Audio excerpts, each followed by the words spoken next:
participante.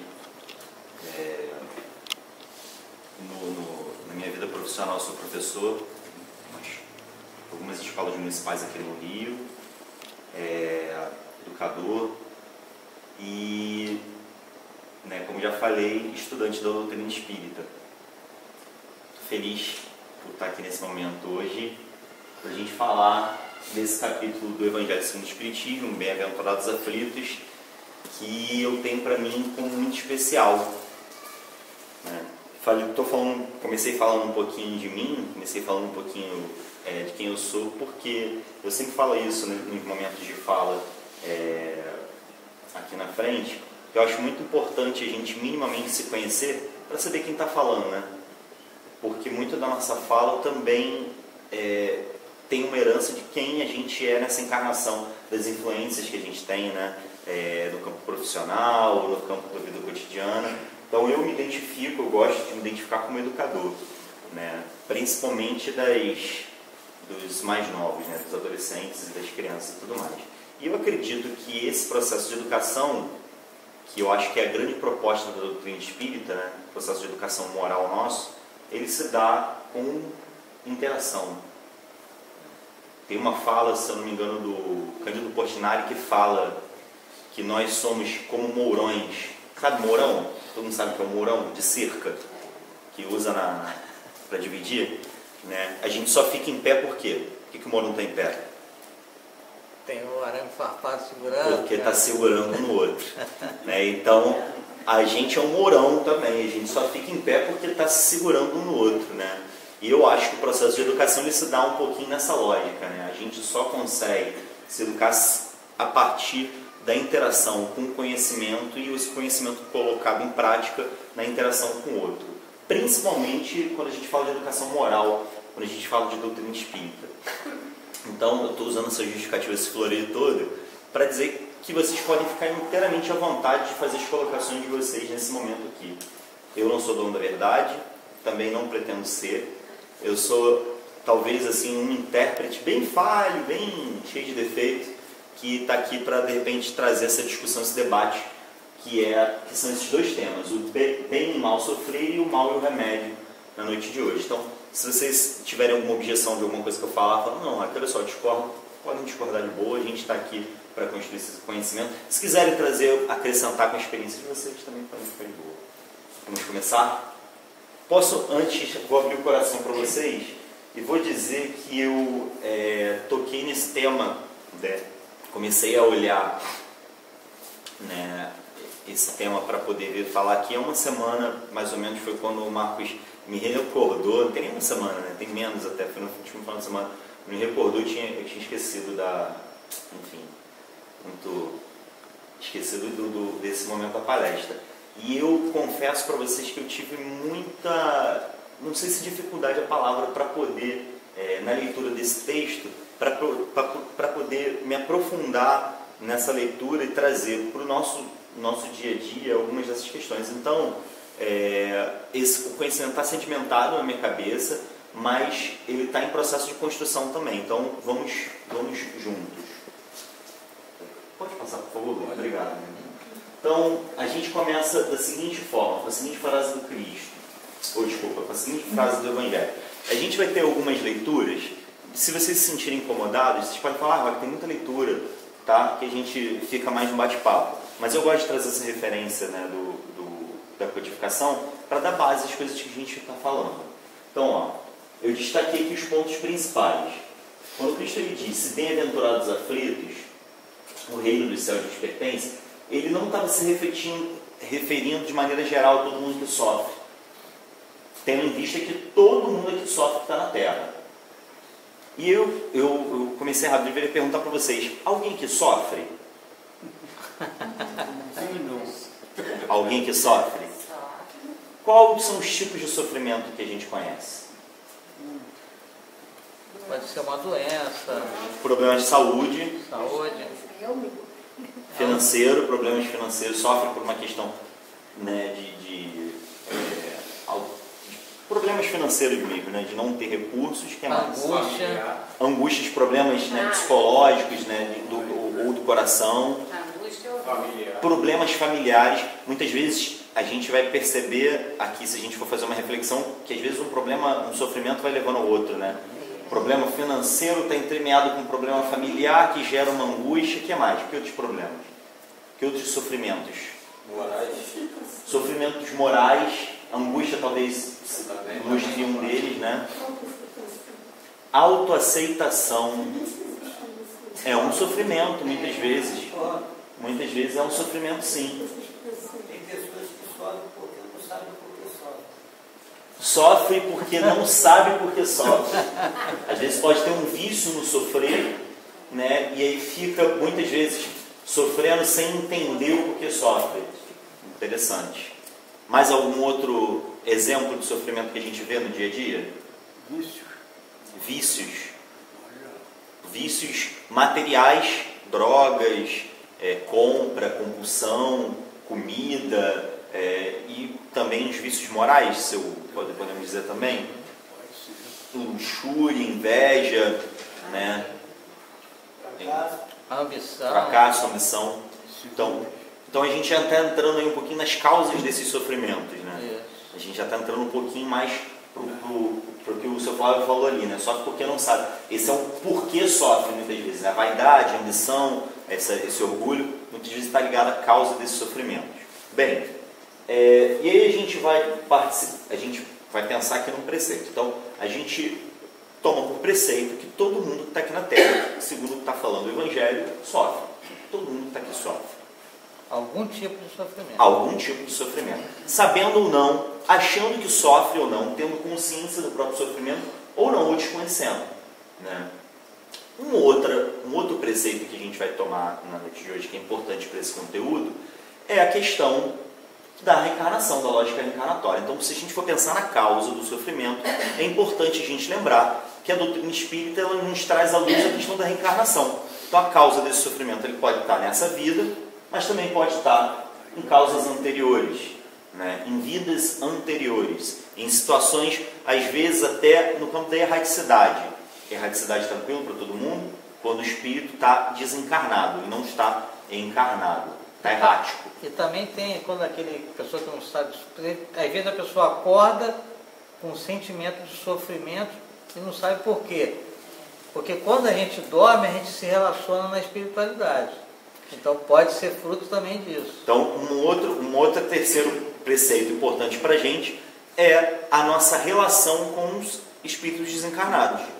Seja através da mediunidade, seja através de trocas fluídicas, vamos dizer assim, ainda, né, acordado, seja através do sono. Enfim, a gente tem uma relação com os desencarnados.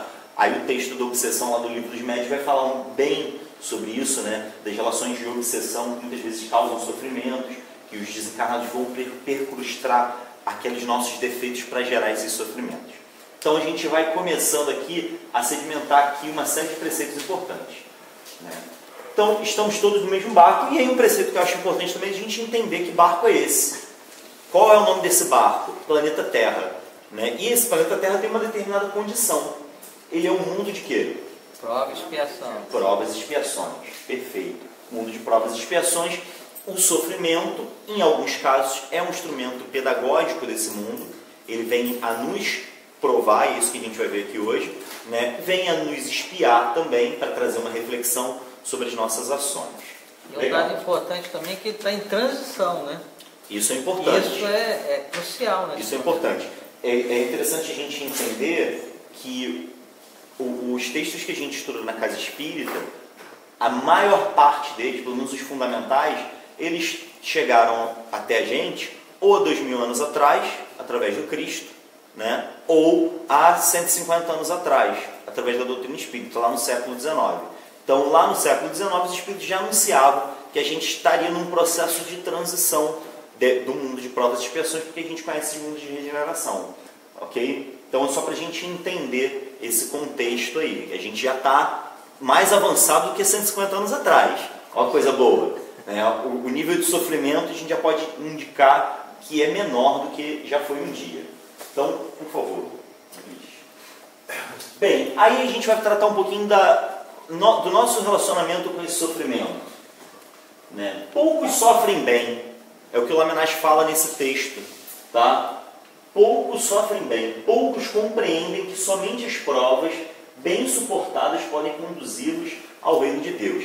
E aí ele traz uma reflexão interessante, importante para a gente, que é o ponto de compreensão. Poucos compreendem. E aí, esse compreender tem uma relação direta com o nosso sofrer. Não é verdade? Eu posso sofrer, por exemplo, por algo que eu desconheço, ou eu posso sofrer por algo que eu tenho consciência.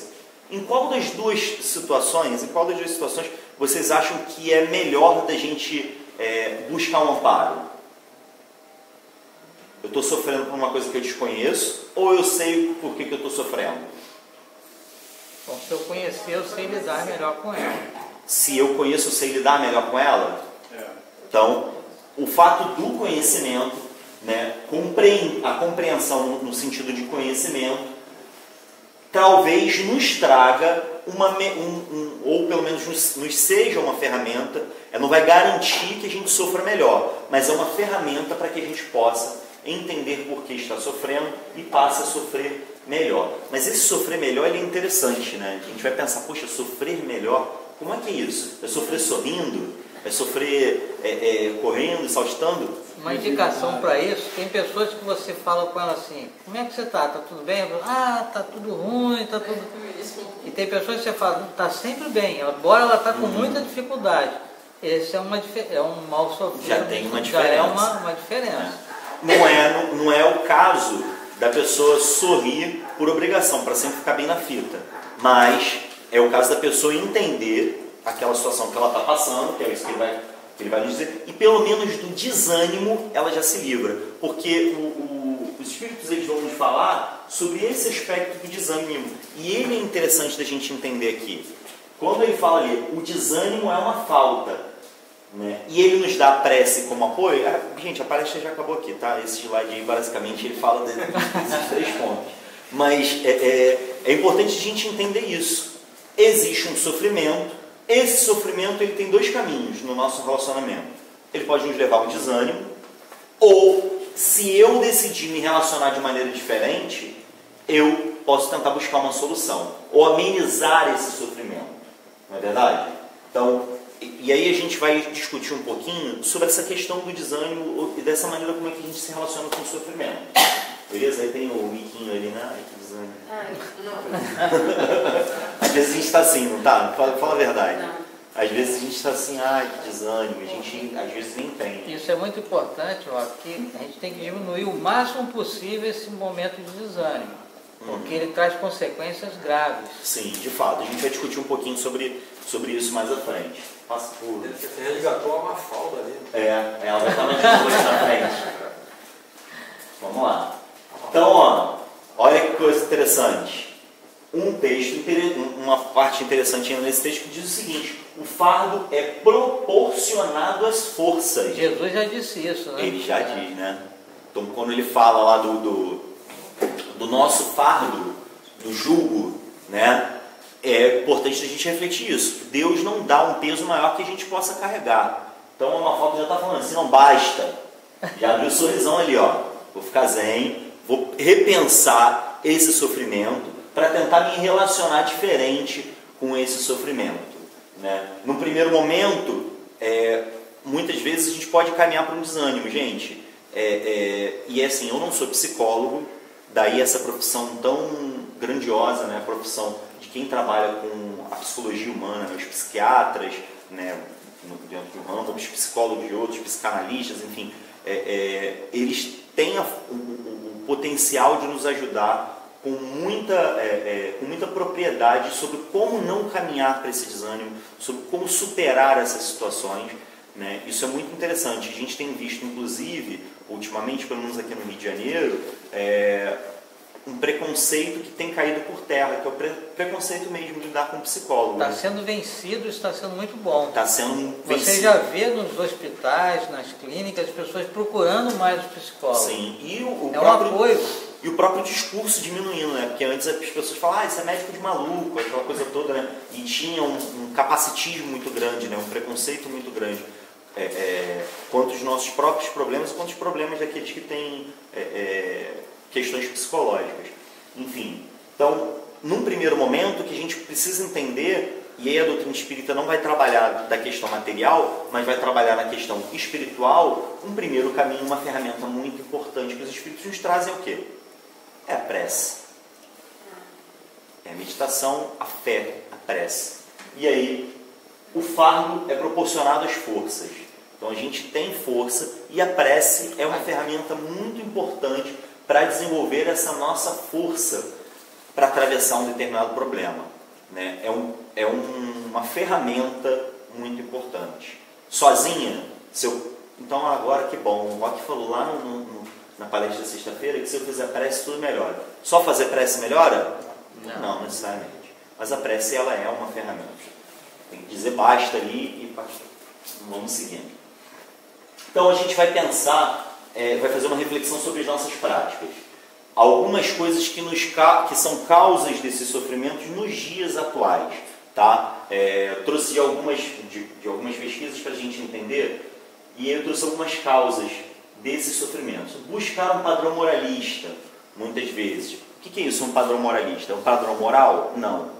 A gente tem a moralidade diferente do moralismo. Né? Quando a gente fala de moralismo, a gente está falando daqueles padrões que muitas vezes nos foram enganosos impostos pela sociedade ou no âmbito familiar e tudo mais, que nos faz até nos distanciar do nosso próprio autoconhecimento. Não, você tem que ser assim. Não, você tem que andar dessa forma, vestir tal roupa, porque isso é o que a sociedade manda. Você tem que ficar bem, a Tia Sueli até falou, né, da tua autoaceitação. Né? Então, muitas vezes, o que os psicólogos nos trazem a reflexão é que a busca desses padrões sociais, eles muitas vezes nos levam a distúrbios, a falta mesmo do nosso autoconhecimento.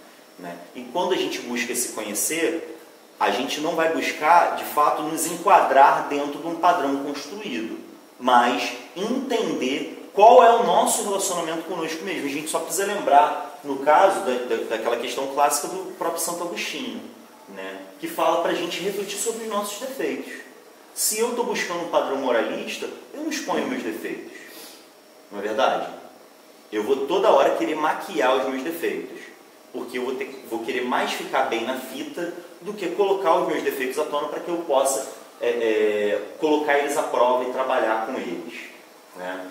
Então, mascarar os defeitos é um segundo problema importante para a gente repensar. Reclamar e desacreditar de Deus, aí a gente vai tocar num ponto que os espíritos nos tocam nesse texto, que é a questão do materialismo. A gente vai tocar num ponto desse um pouco mais à frente, que é a descrença em Deus. Tá? Essa descrença também nos leva a um desequilíbrio no nível espiritual. A culpa, eu não consigo me enquadrar dentro desse padrão. Eu estou errado. Eu não consigo ser como o outro é, como estão dizendo para eu ser. Então eu estou errado. Se eu estou errado, eu mereço sofrer. Então é um caminho da culpa que é importante da gente combater também. Não é verdade? A responsabilidade é diferente da culpa.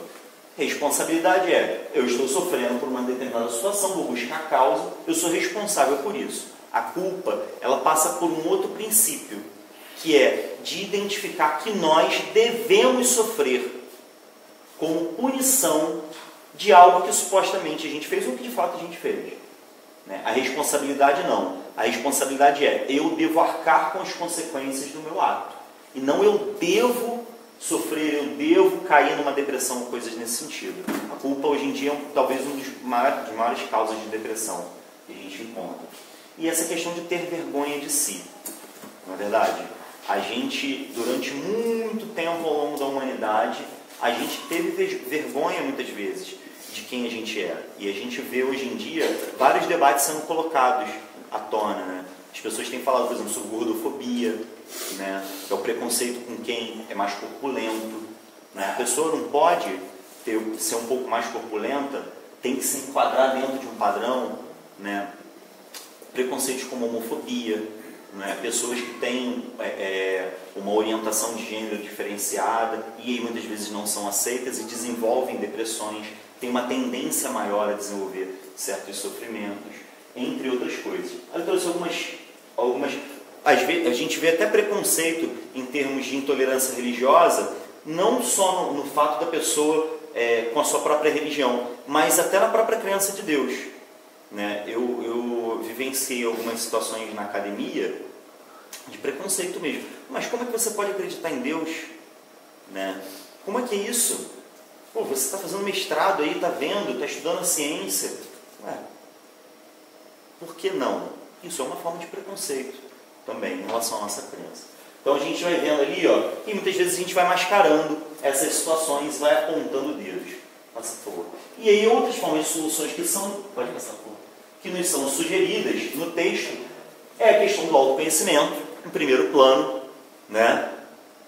Autoconhecimento significa, né, nos entender melhor, nos entender, colocar à tona as nossas problemáticas e as nossas qualidades, explorar isso, né, para que a gente possa estar caminhando para frente, perceber os nossos defeitos, reconhecimento da oportunidade na Terra, e aí o Laminar vai falar um pouco disso, que estar na Terra é uma oportunidade, né? Viver certos sofrimentos são oportunidades, não são castigos de Deus, né? No sentido histórico do castigo, da punição, né? Da punição contra o pecado e outros discursos, como, por exemplo, o pecado original, você está sofrendo isso porque o seu pai e a sua mãe fizeram sexo para ter você e tudo mais. Outros discursos que foram criados, né? Que a doutrina espírita vem colocar por terra.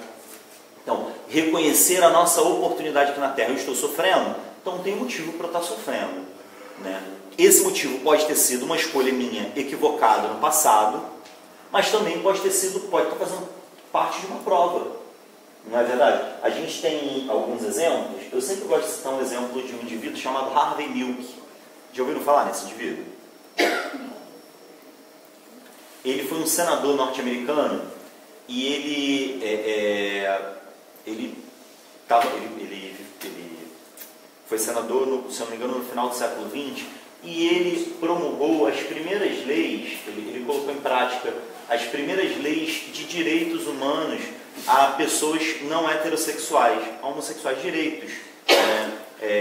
Contra a criminalização da homossexualidade, que era criminalizada na Inglaterra, por exemplo, né? E aí ele reencarnou, ele era homossexual, sofreu muito, tanto violência física quanto violência psicológica, mas ele conseguiu garantir direitos para que as pessoas começassem a conviver umas com as outras, né? Conviver que nem ser humano, né? Independente da orientação sexual do indivíduo, ele ter a oportunidade de fazer isso que a gente está fazendo aqui agora. Sentar, entrar numa casa espírita, não por acaso a minha digníssima esposa não foi ali agora, na casa espírita, entrar na casa espírita, sentar, conversar, dispor, muito obrigado, carinho. E aí eu pergunto a vocês, o sofrimento dele, esse indivíduo que tinha ideias tão à frente do seu tempo, né? A encarnação dele, será que não vamos fazer esse exercício de julgar ele, se ele merecia ou não sofrer as injúrias que ele sofreu, mas de certa forma não foi uma missão ele trazer direitos a seres humanos, direitos de convívio, lutar contra uma série de atrocidades que aconteciam contra esses seres humanos? E aí ele sofreu, ele passou por uma série de sofrimentos, e aquele foi um caminho de luta. O nosso guia e modelo.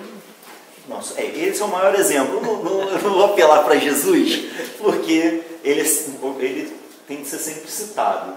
Mas Jesus não combateu as desigualdades? Não criticou a opulência? Não criticou a exploração dos mais ricos contra os mais pobres? Era a exploração que acontecia. E em todos os momentos, os exemplos que ele estava sempre exaltando, era sempre olhando para os menores. Não julgar. Não julgamento, né? Quando a gente pensa assim, lutou muito, lutou talvez por um movimento mais revolucionário que a gente tem na Terra, que é o movimento do amor. diante de tanto ódio, de tanto defeito, e aí todo mundo sofre, mas também todo mundo tem defeito, existe um movimento que é o movimento mais revolucionário de todos, que é o movimento do amor. E aí a gente lembra o mais perto da gente, Gandhi. Também, outro exemplo incrível, né?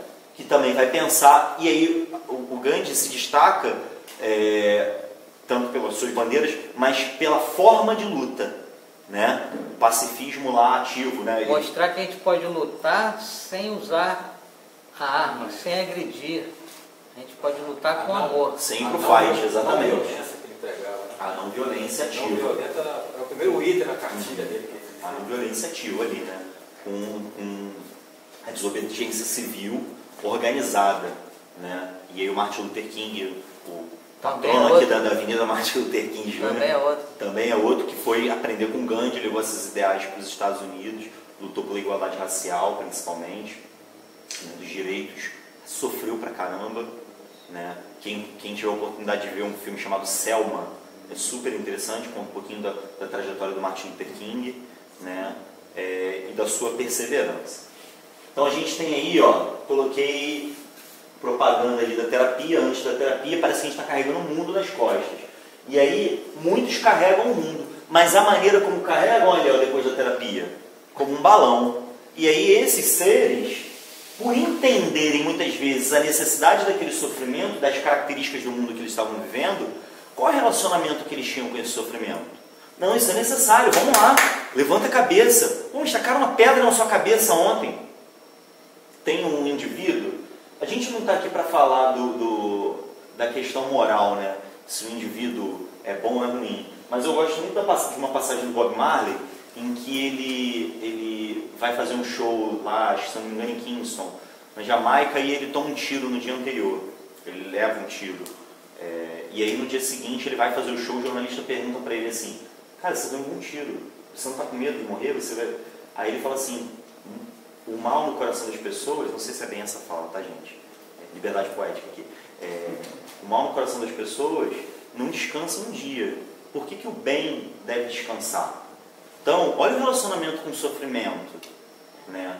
Será que a gente também não deve pensar, puxa vida, esse sofrimento ele tem que me levar a um desânimo ou a uma reflexão de que eu tenho que me melhorar? Aí levando para o campo individual, porque eu estou falando da questão coletiva, levando para o campo individual, dentro dos nossos sofrimentos, os vícios que a gente falou, que geram coisas ruins, os problemas financeiros, os problemas familiares, as angústias, o que isso deve despertar na gente?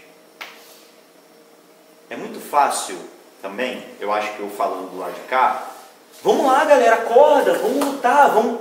É muito fácil, porque os meus problemas nessa encarnação, eu acho, olhando para uma série de situações, são pequenininhos. Então, é muito injusto também eu chegar para vocês e falar: gente, vamos lá, levanta aqui e sai, a vida vai ficar muito melhor. Eu também não posso ser injusto nesse ponto. Mas o que eu posso dizer para vocês é que a gente pode indicar um caminho. A doutrina espírita, ela indica um caminho. A gente está estudando aqui hoje na palestra algumas questões relacionadas a isso. Olha ali, ó, existe terapia, como a gente falou agora há pouco.